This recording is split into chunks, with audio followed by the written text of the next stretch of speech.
வந்தது தெரியும் போவது எங்கே வாசல் நமக்கே தெரியாது.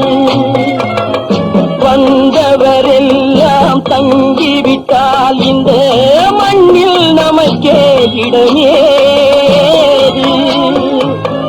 வாழ்க்கை என்பது வியாபாரம், வரும் ஜனனம் என்பது வரவாகும், அதில் மரணம் என்பது செலவாகும்.